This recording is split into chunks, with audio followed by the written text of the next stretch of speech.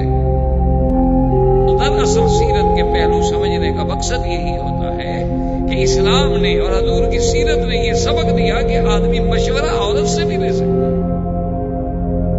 یہ نہیں کہ عورت کا مشورہ قبول نہ کیا جائے، یا عورت کی رائے کوئی رائے نہیں ہوتی، یا عورت کی شہادت کوئی شہادت ہی نہیں ہوتی، جیسے کہ مستشرقین اور اعدائے اسلام اور اعدائے دین پراپگنڈا کرتے ہیں۔ حالانکہ دیکھیں اللہ کے نبی ہیں، صاحب الوحی ہیں، اور بیوی سے مشورہ کر رہے ہیں، اور پھر بیوی نے جو مشورہ دیا اس کو حضور نے قبول فرمایا، اور حضور صلی اللہ علیہ وسلم نے جا کر اپنے بدن جو تھے، قربانی کے جانور جو تھے ذبح کرائے، اور اپنے سر پہ اسرا پھروایا اور احرام کھولا۔ بس اتنی دیر لگی کہ سب صحابہ نے جا کے ذبح کر دی اور احرام کھول دیا۔ بی بی سلمہ نے کہا حضور اب دیکھ لیا، کسی نے کوئی دیر کی ہے؟ وہ تو بھائی کے انتظار میں بیٹھے۔ حضور صلی اللہ علیہ وسلم نے واپسی کا حکم دیا۔ جب حضور مدینہ منورہ کے لیے روانہ ہوئے، چونکہ اونٹیوں کا سفر تھا، اونٹوں پہ سفر ہو رہا تھا، حضرت عمر کہتے ہیں رضی اللہ تعالیٰ عنہ، ایک روایت میں آتا ہے کہ میں حضور کے قریب آیا اور میں نے بات کرنے کی خواہش کی اور میں نے سلام کیا، لیکن حضور نے میرے سلام کا جواب نہیں دیا، یعنی اونٹنی پہ بیٹھے بیٹھے حضرت عمر بھی اپنی اونٹنی حضور کے قریب لے آئے۔ میں رک گیا، تھوڑی دیر کے بعد میں نے پھر قریب کی اونٹنی، میں نے سلام کیا، لیکن حضور پاک نے کوئی جواب نہیں دیا۔ میں نے تیسری دفعہ پھر اپنی اونٹنی حضور صلی اللہ علیہ وسلم کے قریب کی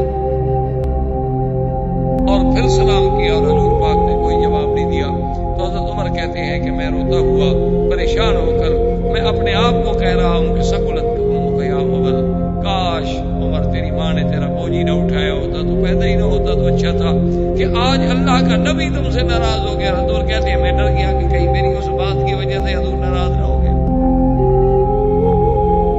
تھوڑی دیر گزری، حضرت عمر کہتے ہیں کہ ایک صحابی نے مجھے آواز دی اور اس نے کہا کہ حضور آپ کو بلا رہے ہیں۔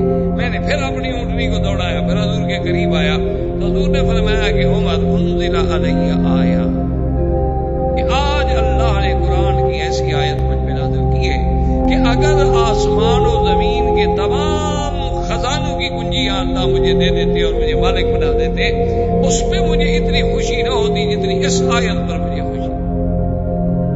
حضور نے کہا ایو آیت یا رسول اللہ، کون سی ہے؟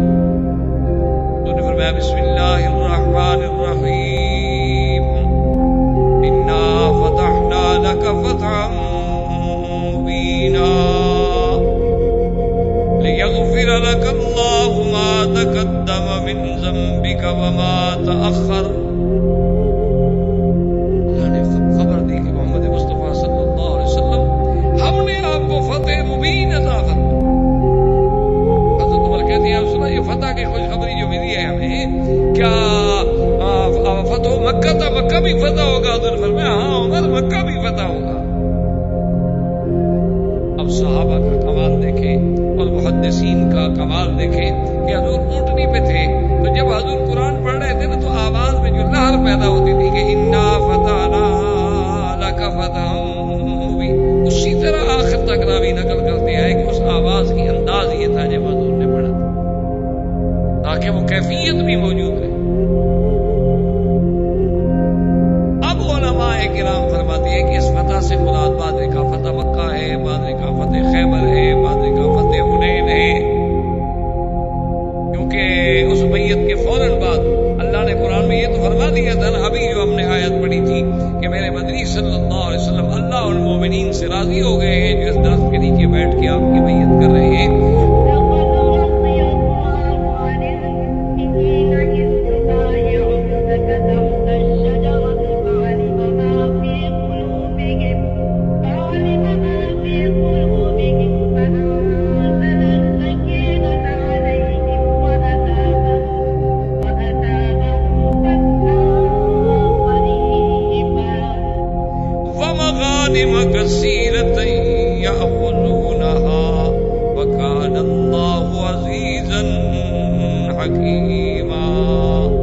اللہ نے قرآن میں فتح قریب کی ہے خوشخبری پہلی آیا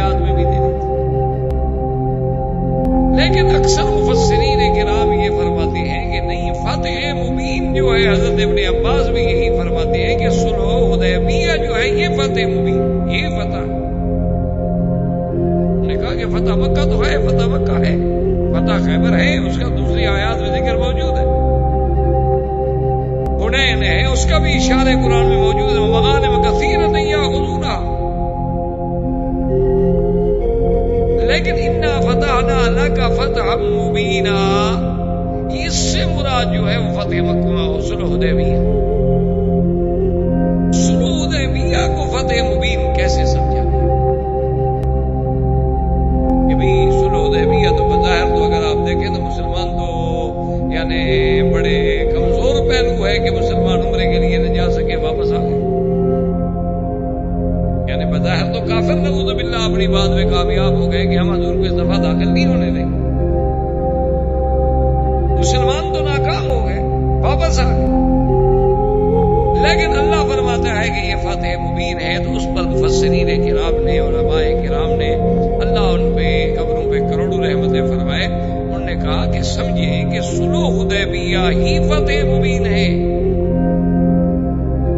کیسے فتح مبین ہے؟ انہوں نے کہا کہ حضور صلی اللہ علیہ وسلم کے بارے میں کفار مکہ پہلے کیا کہتے تھے؟ تو کہتے تھے نعوذ باللہ جادوگر ہے، کفار مکہ تو کہتے تھے کہ آپ شاعر ہیں، آپ کاہن ہیں، آپ جادوگر ہیں، آپ نعوذ باللہ خود قرآن بنانے والے ہیں، آپ اللہ کے نبی نہیں ہیں۔ تو جو لوگ کل تک شاعر کہتے تھے، ساحر کہتے تھے، اور جو لوگ پھپتیاں کستے تھے کہ بھئی دیکھو کیا مسلمان، کیا جناب ان کی طاقت ہے، اور کیا یہ سوچ رہے ہیں کہ ہمارے مقابلے کریں گے، جن کو مکے میں رہنے کا ٹھکانہ نہیں ملتا، کبھی حبش جاتے ہیں، کبھی مدینہ جاتے ہیں، تو آج ان دشمنوں نے آپ کو ایک فریق مان لیا، آپ کی قوت کو تسلیم کر لیا، صلح کرنی پڑی، ورنہ تو وہ کہتے ہیں ہم مکے میں بیٹھے ہیں، حضور مدینہ کتنا دور ہے، حدیبیہ تو مکے کے قریب ہے، تو اٹھ کے فوج کے ساتھ حملہ کر لیں، ہم تو یہی ان کو ختم کر دیں، گویا 1400 آدمی ہمارے ہاتھ میں آیا ہوا ہے، لیکن اس کے باوجود وہ برابر کی سطح پر بیٹھ کے ایک معاہدہ کر رہے ہیں، صلح کر رہے ہیں، اور جو ہمارا حلیف ہوگا آپ نہیں چھیڑیں گے، جو آپ کا حلیف ہوگا ہم نہیں چھیڑیں گے، تو برابر کی قوت تسلیم کر رہے ہیں، اور باقاعدہ معاہدہ جو ہے وہ کعبۃ اللہ میں رکھا گیا۔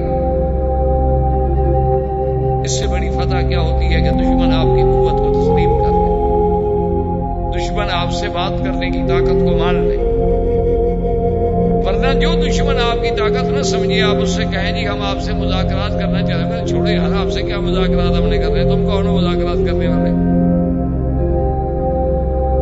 تو مذاکرات تو اسی سے کیے جاتے ہیں نا جن کی قوت و طاقت کو تسلیم کیا جاتا ہے کہ چلو جی ٹھیک ہے پھر بیٹھ جائیں بات کرتے ہیں، ورنہ جو طاقت کے گھمنڈ میں ہوتا ہے وہ کہتا ہے جی ہم کیا بات کریں،